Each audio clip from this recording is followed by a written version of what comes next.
Communism മതവിരുദ്ധമല്ല, പൗരോഹിത്യ വിരുദ്ധമാണ് എന്ന ഒരു പുതിയ വ്യാഖ്യാനം പല ആളുകളും ഇപ്പോൾ പറഞ്ഞു കാണുന്നു. അതിനുള്ളൊരു കാരണം ഞാൻ മനസ്സിലാക്കുന്നത് 2 കാരണങ്ങളാണ്. ഒന്നുകിൽ അവർ കമ്മ്യൂണിസത്തെക്കുറിച്ച് മനസ്സിലാക്കിയിട്ടില്ല, അല്ലെങ്കിൽ മതവിശ്വാസികളെ കമ്മ്യൂണിസത്തിന് ആവശ്യമുണ്ട്.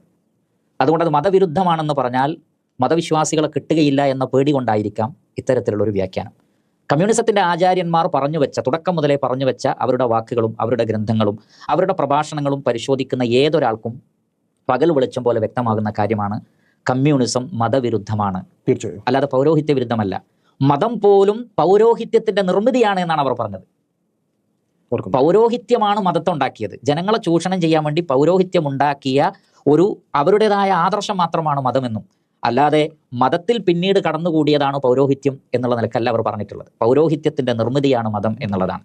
മാത്രമല്ല കമ്മ്യൂണിസം പറയുന്നത് ഞങ്ങളുടെ അടിസ്ഥാനം മെറ്റീരിയലിസമാണ്, ഭൗതികവാദമാണ്.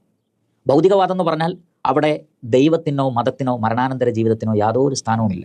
ഭൗതികമായി കാര്യങ്ങളെ വീക്ഷിക്കലാണ്. അതുകൊണ്ട് കമ്മ്യൂണിസം ഭൗതികവാദമാണെന്നും ഈശ്വരവിശ്വാസം കമ്മ്യൂണിസ്റ്റുകൾക്ക് പാടില്ല എന്നും കമ്മ്യൂണിസത്തിന്റെ ആചാര്യന്മാർ എഴുതി വെച്ചത് ഈ ചാനലിൽ തന്നെ ഞാൻ ഒരുപാട് പ്രഭാഷണങ്ങളിൽ, സംസാരങ്ങളിൽ അത് കോട്ട് ചെയ്തിട്ടുണ്ട്. അതുകൊണ്ട് കമ്മ്യൂണിസം ബേസിക്കലി മതവിരുദ്ധമാണ്. ജനങ്ങളെ ചൂഷണം ചെയ്യാനുള്ള പൗരോഹിത്യത്തിന്റെ ആയുധമാണ് മതമെന്നും, മതത്തെ ഇല്ലായ്മ ചെയ്താലേ ചൂഷണത്തെ ഇല്ലാതാക്കാൻ പറ്റുകയുള്ളൂ, അതുകൊണ്ട് മതവിശ്വാസങ്ങളെ തകർത്തെറിയണം എന്ന് ശക്തമായി വാദിക്കുന്ന പ്രസ്ഥാനമാണ് കമ്മ്യൂണിസം എന്നുള്ളത്, മാർക്സിസം എന്നുള്ളത്. അതുകൊണ്ട് വ്യക്തമായി വായിച്ച് പഠിക്കണമെന്നാണ് ഇത്തരം വാദങ്ങൾ പറയുന്ന സുഹൃത്തുക്കളോട് മാന്യമായി ആവശ്യപ്പെടുന്നത്.